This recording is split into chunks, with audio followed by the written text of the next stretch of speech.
time in as many days, Israel flattened a high-rise building in Gaza City. This was the Susi residential tower. Israel says Hamas was using the building, a claim denied by the militant group. It was not immediately clear whether there were any casualties, but ahead of Saturday's strike, Israel issued evacuation orders. Nonetheless, such an attack in Gaza is especially dangerous because it's one of the world's most crowded areas. Dozens of people were killed by other Israeli attacks across the enclave on Saturday.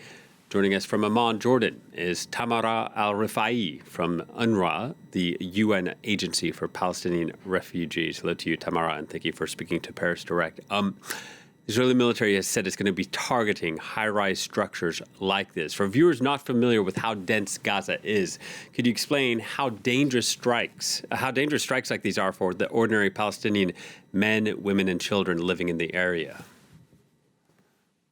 Gaza is one of the most densely populated areas in the world generally, and the scale of the destruction of Gaza over the last now almost 23 months, almost 2 years, has been very, very, very wide. Over the last almost 2 years, the Israeli army has been issuing evacuation notices to tell Gazans to move because the military operations are moving. But in reality, in a place as densely populated as Gaza is, civilians, people are inevitably in the middle of military operations to the point where there is nowhere safe in Gaza, and there has not been anywhere safe in Gaza for almost 2 years now. Almost the entirety of the population, more than 90%, has been forcibly displaced from their homes. Most have lost their homes. And with every displacement, because displacement has been repetitive, Gazans lose family members, loved ones, and possessions.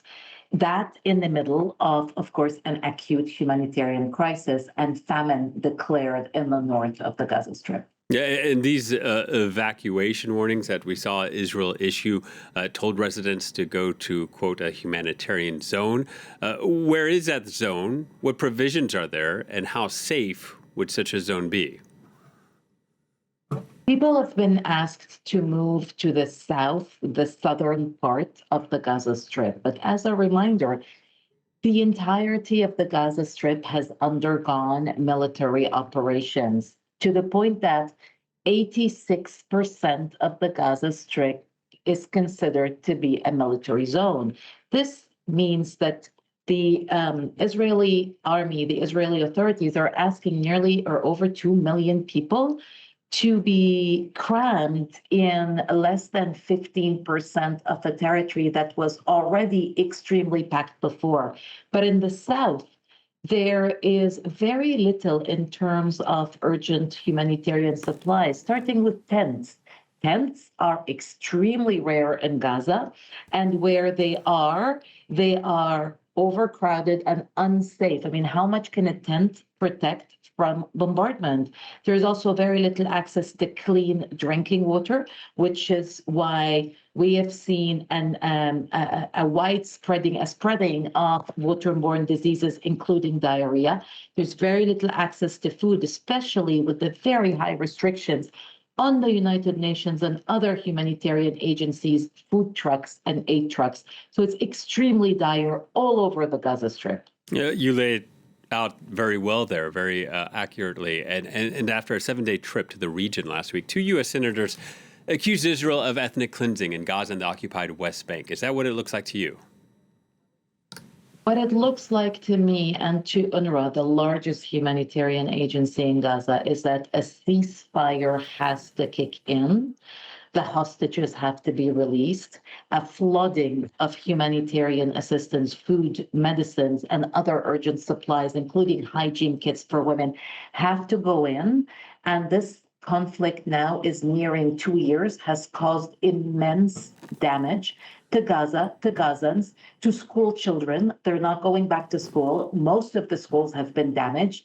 And so a ceasefire is what's most needed now. Yeah, Hamas says it's ready for a deal. But if you look at what Israeli officials are saying, it seems to be something else. Israeli Defense Minister Israel Katz sharing images of these buildings collapsing in Gaza City, appearing to celebrate the intensification of the military campaign, declaring, quote, "Now the gates of hell are opening."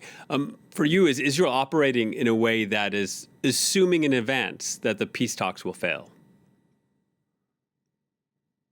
It's difficult for me to know what Israel's calculations are, but as a representative of the largest aid agency, and as we run up, this is a run up towards the UN General Assembly, which is a moment where world leaders come together and discuss ways to bring peace to the world. This is really a moment to push for a ceasefire. It's really a moment to remind of the huge humanitarian impact of this conflict on Gazans, but also on the families of the hostages. So this is really a moment to call again, not just the UN, but also international civil society, international non-governmental organizations, the media, to call for a ceasefire and to call for the humanitarian access for the UN and for other aid groups. Yeah, and on that last point, at the start of the year, UNRWA was banned by Israel. What's the agency been doing since then, and is there any communication with the Israeli government? The agency has continued most of its critical services, especially health services in Gaza. We provide 15,000 medical consultations per day because we still have around 10,000 staff members, Palestinians from Gaza, operating in Gaza. But we also continue pumping clean drinking water and distributing it where it's possible. We continue managing solid waste to avert massive public health crises.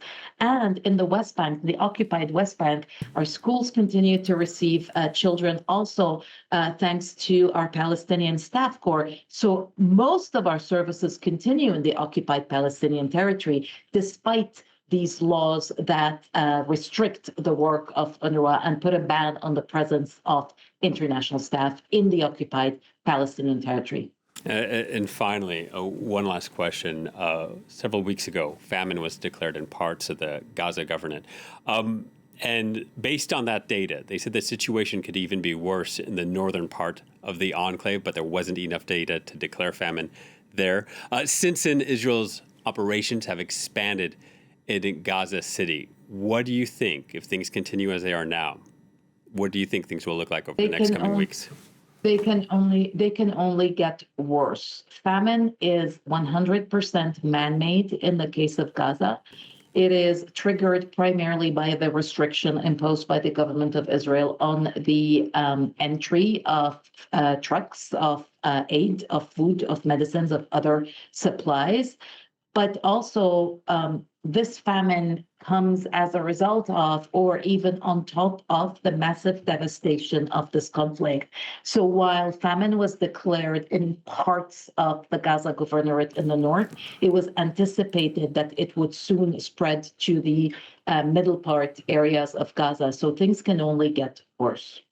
Tamara, thank you very much for your time. Tamara Alfirai joining us from Amman.